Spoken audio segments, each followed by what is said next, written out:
Olá, pessoal, tudo bem? Então, esta aqui é a segunda da série de videoaulas sobre economia e política do Segundo Reinado, ok? Então, hoje não, né? Nesta videoaula, nós vamos falar sobre a ascensão da cafeicultura, ok? Bom, então, o que a gente pode começar dizendo? A gente pode começar dizendo o seguinte, que o café, ele não é da América, né? O café, ele muito provavelmente veio da Índia ou pode ter vindo de algum lugar ali da região do Império Turco-Otomano, certo? E a partir dali, né, do Império Turco-Otomano, quando o Império Turco-Otomano invadiu a Áustria, né, ali foi deixado algumas mudas de café por ali, né? Outro caminho foi através do Egito, rotas comerciais ali através do Mediterrâneo, que teriam levado mudas de café até o sul da Europa, e a partir do sul da Europa chegou a Espanha teria introduzido a lavoura do café aqui na América, e a partir ali do Suriname, o café acabou chegando ao Pará, e do Pará, né, foi descendo na direção do sul até que chegou ao Rio de Janeiro, certo? Quando é que começou a lavoura cafeeira no Brasil? Tá? Há indícios, há relatos, tá, de que a lavoura cafeeira foi introduzida no Brasil no final do século XVIII. Tá? E aí, ao longo do século XIX, houve uma expansão da lavoura cafeeira, né, a começar pelo que era, então, a periferia do Rio de Janeiro do século XIX, que era o bairro da Tijuca. A partir dali, do bairro da Tijuca, a lavoura ela foi se expandindo na direção do sul do estado do Rio de Janeiro, né, numa região de serra que é conhecida como Vale do Paraíba. Tá? Então, foi se expandindo, se esparramando na direção do sul, até que chegou à província de São Paulo, no mesmo Vale do Paraíba, né, só que do lado da província de São Paulo. Chegou também até o sul de Minas, né, a chamada Zona da Mata Mineira, certo? E dali, quando a gente está chegando ali pelas décadas de 1830, 1840, 1850, o café vai se expandir na direção do oeste de São Paulo. Okay? Então, essa é mais ou menos a trajetória do café aqui no Brasil. Né? Rio de Janeiro, São Paulo, Vale do Paraíba, Zona da Mata Mineira, certo? E se espalhando. Chegou, ainda no século XIX, na época do Império, chegou a se expandir na direção do Espírito Santo, e no século XX vai chegar até o norte do estado do Paraná. Antes da soja, né? Antes da soja ser a grande produção paranaense, foi o café. Ok? Então, ao longo do século XIX, com o processo de urbanização e industrialização da Europa e da América do Norte, o café se tornou uma bebida muito popular entre as camadas trabalhadoras por se tratar de um estimulante natural. É interessante a história do café nesse sentido também. Até o século XVIII, o café era uma bebida de elite, certo? No século XIX, se tornou uma bebida popular, né? Popular por quê? Porque o café é um estimulante. Tá? E vivia-se, então, a expansão do capitalismo, como eu disse na aula anterior, vivia-se a expansão do capitalismo, e com a expansão do capitalismo havia a necessidade de concentração, né, e dedicação de muito tempo à produção, ao trabalho, certo? E o café, como um estimulante, ele servia para isso. O café é uma droga, né? Legal, mas é uma droga, né? Um estimulante. Okay? Então, quer dizer, esse processo de expansão capitalista tem tudo a ver com o aumento da demanda do café. Okay? Assim, houve um aumento da demanda desse produto no mercado internacional. Okay? Então, no Brasil, o cultivo do café foi introduzido, como eu disse, no final do século XVIII até a década de 1820, houve uma expansão da área cultivada a partir da floresta da Tijuca, no Rio de Janeiro, na direção do sul da província do Rio de Janeiro e do norte da província de São Paulo, Vale do Paraíba. E eu esqueci de colocar no texto aí, a Zona da Mata Mineira também foi atingida pela expansão do café. Tá? Ao se encerrar a década de 1830, o café se tornou o principal produto de exportação brasileiro. Tá? E depois de muitos anos, a balança comercial brasileira voltou ao equilíbrio e teve início uma era de prosperidade econômica no Brasil. Na verdade, na década de 1830, a balança comercial ainda era deficitária. Porém, na década seguinte, a década de 1840, aí já houve uma inversão. Né? A balança comercial ficou favorável, né? E ficando favorável, dá-se o início de uma prosperidade econômica no Brasil, certo? O Brasil exportando mais do que importando, ok? Eu disse em uma aula passada que o café só se tornou o primeiro produto de exportação brasileiro na década de 1840. Isso está incorreto. Na verdade, já na década de 1830, o café se tornou o principal produto de exportação brasileiro, tá? Mas ele não, ainda assim não deu para reequilibrar a balança comercial brasileira. Só começou a ser equilibrada a partir da década de 1840, sim, devido à exportação do café, ok? E o livro de vocês informa que foi na década de 1820, tá? Mas os dados oficiais nos mostram que foi na década de 1830 que o café se tornou o maior produto de exportação brasileira, aquele que gerava mais riqueza na exportação, tá? Na década de 1830. O livro informa errado, não apresenta a fonte, tá? Da onde tirou a informação que foi na década de 1820, tá errado, ok?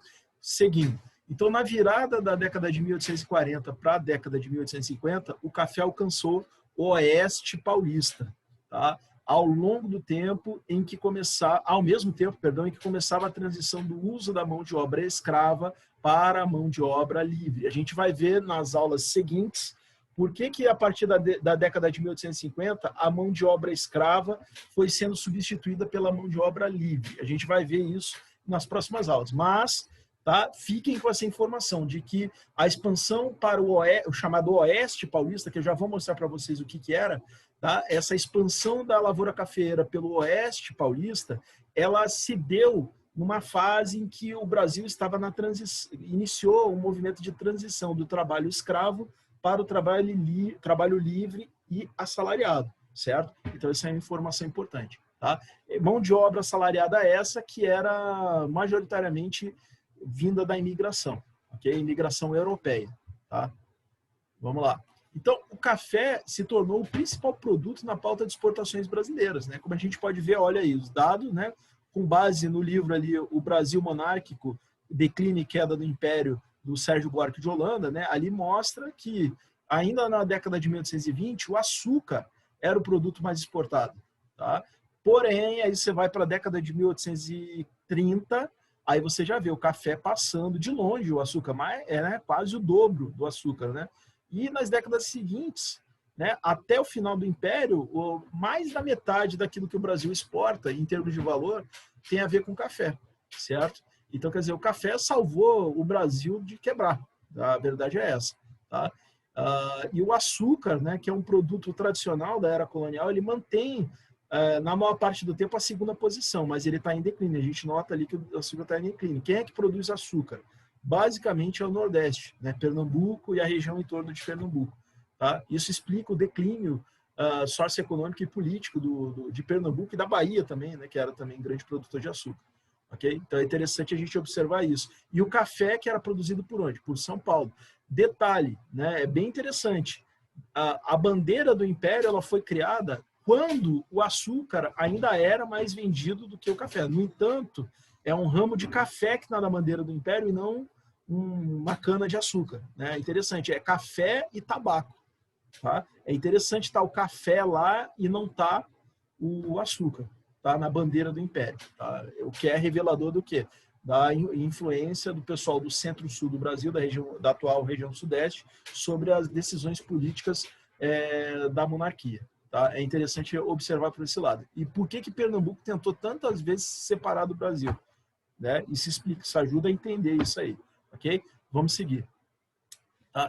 Industrialização e urbanização. Né? Então, como eu disse antes, a imigração ela tem a ver com café, né? com a expansão da lavoura cafeeira, sobretudo na região do Oeste Paulista, mas, acima de tudo, o aumento do consumo do café tem a ver com a urbanização e a industrialização, sobretudo, dos países que são centrais do capitalismo. Eu estou falando do quê? De Europa e Estados Unidos, né? América do Norte e Europa.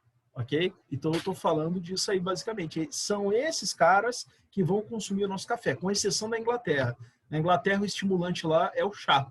Né? Então, tirando a Inglaterra, né, que privilegiava o café, apaga. Tirando a Inglaterra, que privilegiava o chá, né, as outras regiões da Europa e mais a América do Norte importavam o café brasileiro, tá? numa perspectiva de estimulante para o trabalho, né, para a concentração e para a produção, ok? Então, interessante. Tá? Aí tá, né? O consumo do café era importante para retardar o sono e impedir que os operários adormecessem depois de 15, 16 horas ininterruptas de trabalho, de domingo a domingo, tá? Então, isso explica por que houve um aumento do consumo do café. O café que era um produto de elite até então, ok? A expansão da lavoura do café. Então, vocês notem que começa ali no Rio de Janeiro, né? E vai se expandindo na direção de São Paulo, né? Até que ali para o final do século XIX, né? E até indo para o século XX, né? O café vai chegar ao chamado Oeste Paulista, certo? Justamente essa transição do café do Vale do Paraíba, sul do Rio de Janeiro, norte de São Paulo, para o Oeste Paulista é um momento em que se dá o início da virada do trabalho escravo africano para o trabalho livre europeu, certo? Então, é interessante também observar por aí. Então, isso explica, né, porque no Oeste Paulista, né, as relações de trabalho assalariada, ou seja, pagamento de salário em troca de trabalho, elas vão ser maiores do que o trabalho escravo, né, a exploração do trabalho escravo. Então, isso explica. Okay? Mais para frente a gente vai aprofundar um pouco mais essa questão. Okay? E é importante dizer o seguinte, tá? Se no Vale do Paraíba os produtores de café eles encontraram uma boa condição de produção, né? No Vale do Paraíba, porque o café ele se dá muito bem em região serrana, né? E o Vale do Paraíba pega muita serra, né? Para quem já viajou para a região ali do sul do Rio de Janeiro, Resende, aquela região vê que é uma região alta, né? É até um clima mais frio por causa da altitude, né? Então o café ele se deu bem nessa região, mas ele vai se dar melhor ainda quando ele vai chegar no Oeste Paulista. Por quê? Porque lá no Oeste Paulista eles vão encontrar a chamada Terra Roxa. Tá? Terra roxa, que o pessoal olha assim, ué, mas é terra roxa, mas é vermelha essa terra, né? Como a gente está vendo nessa imagem. Por que ganhou o nome de terra roxa se a terra é vermelha, né? O chamado pé vermelho, né? Por que a terra é vermelha? Ou melhor dizendo, por que a terra vermelha é chamada de roxa? Porque, na verdade, quem chamou essa terra de terra roxa foram os imigrantes italianos, só que eles usam, na verdade, a palavra rossa para falar vermelho. Né? Então, para eles, rosso é a mesma coisa que vermelho. Então, eles falavam terra rossa. E aí, na tradução para o português, ficou terra roxa. Okay? Essa terra ela é muito apropriada para o cultivo do café. O café é muito produtivo, né, nesse solo. Então, quer dizer, houve uma explosão de produção e, consequentemente, houve lucro e houve o incentivo para aumentar ainda mais a produção para ter mais lucro. Né? Então, vai haver uma expansão na direção do Oeste Paulista, né? Essa expansão baseada majoritariamente na exploração do trabalho assalariado, não mais do trabalho escravo, como foi no Vale do Paraíba. Ok? Então, os imigrantes, né, nesse aspecto, eles cooperaram, né, com a expansão da lavoura cafeeira no Oeste Paulista, chamado Oeste Paulista. Ok?